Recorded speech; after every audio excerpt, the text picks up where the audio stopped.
માંગરોળમાં 60 કરોડના ખર્ચે નિર્માણ થઈ રહેલી બોરસદ ડેગડિયા જૂથ પાણી પુરવઠા યોજનાનું કામ 4 વર્ષથી ખોરંભે પડતા કોંગ્રેસે આંદોલનની ચીમકી ઉચ્ચારી છે। માંગરોળ તાલુકાના બોરસદ ડેગડિયા ગામે 25 વર્ષ અગાઉ જૂથ પાણી પુરવઠા યોજનાનું નિર્માણ થયું હતું અને ત્યારબાદ યોજનાની લાઈનો જર્જરિત થઈ જતા સરકાર દ્વારા ફરી ₹60 કરોડની ફાળવણી કરવામાં આવી છે। નવી પાઇપલાઇનો નાખવામાં આવી હતી, પરંતુ આ કામ ખોરંભે પડતા લોકોને શુદ્ધ પીવાનું પાણી મળતું નથી, જેથી કોંગ્રેસના અગ્રણી સુરત જિલ્લા કોંગ્રેસના મહામંત્રી સાબુદ્દીનભાઈ મલેક દ્વારા આ મુદ્દે વિવિધ ફરિયાદો કરવામાં આવી છે અને આ સંદર્ભમાં તેમણે તારીખ 13ના રોજ પ્રતિક્રિયા આપી હતી। હું સાબુદ્દીન મલેક, સુરત જિલ્લા કોંગ્રેસ સમિતિના મહામંત્રી।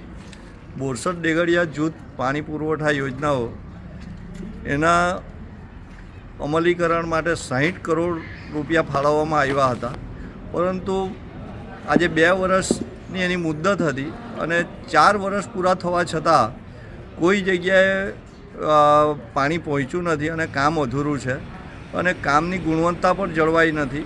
60 કરોડના ખર્ચે બનેલી પાણી પુરવઠા યોજના સદંતર નિષ્ફળ છે। અમે વારંવાર રજૂઆત કરી છે કાર્યપાલક ઇજનેર સુરત કલેક્ટરશ્રીને, પણ એની અંદર કોઈ જાતની ગંભીરતા દાખવી નથી। આવનારા સમયની અંદર જો આની નિરાકરણ નહીં આવે અને લોકોને શુદ્ધ પાણી પીવાનું નહીં મળે તો અમે ગાંધી ચિંધ્યા માર્ગે આંદોલન કરતાં પણ અચકાઈશું નહીં।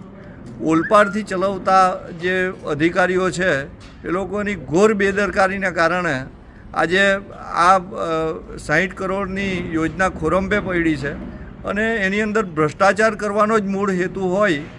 2 વર્ષની અંદર કામ પૂર્ણ કરવાની સમય મર્યાદા હતી અને એ સમય મર્યાદા વીતી જવા પછી પણ આ લોકોએ બીજા 2 વર્ષ વધાવી આપ્યા। એટલે કઈ નિયમો અને કઈ જોગવાઈની હેઠળ આ લોકો જે પાણી પુરવઠા યોજનાની વધાવી આપ્યા એ પણ એક તપાસનો વિષય છે।